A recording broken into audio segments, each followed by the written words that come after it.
പ്രാർത്ഥന ഉണ്ടോ എന്ന് ചോദിക്കുമ്പോൾ പലരുടെയും മറുപടി എന്താ? ഈ തിരക്കിനിടയ്ക്ക് എവിടെ അച്ഛൻ നേരം? ആഗ്രഹമൊക്കെ ഉണ്ട്. കുടുംബ പ്രാർത്ഥന മുടക്കാൻ നമ്മൾ പറയുന്ന പ്രധാനപ്പെട്ട കാരണം എന്താ? നേരം കിട്ടുന്നില്ലെന്ന്. ആഗ്രഹമൊക്കെ ഉണ്ടെന്ന്, തിരക്കാണ്.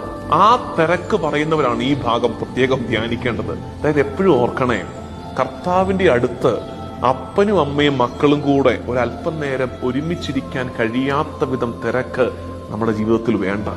അത് ദൈവം ആഗ്രഹിക്കുന്നില്ല അങ്ങനെ ഒരു തിരക്ക്. അതുകൊണ്ട് നമുക്ക് കർത്താവിന്റെ അടുത്തിരിക്കാൻ സമയം കണ്ടെത്തണം. ഒത്തിരി തിരക്കുകൾ നമ്മുടെ ജീവിതത്തിൽ ഉണ്ടാകുമ്പോൾ നമുക്ക് പലർക്കും പറ്റിപ്പോകുന്നത് ആ തിരക്കിൽ നമ്മളങ്ങ് ഫ്ലോട്ട് ചെയ്യും. അത് നമ്മുടെ പ്രൊഫഷനുമായിട്ട് ബന്ധപ്പെട്ടതാകാം, നമ്മുടെ ബിസിനസ്സുമായിട്ട് ബന്ധപ്പെട്ടതാകാം, ഈവൻ നമ്മുടെ ആത്മീയത പോലും ആകാം. കർത്താവിന്റെ അടുത്ത് എന്നിട്ട് പറയണം, കർത്താവേ, നിന്റെ മനസ്സിലുള്ളത് എനിക്ക് തായോ.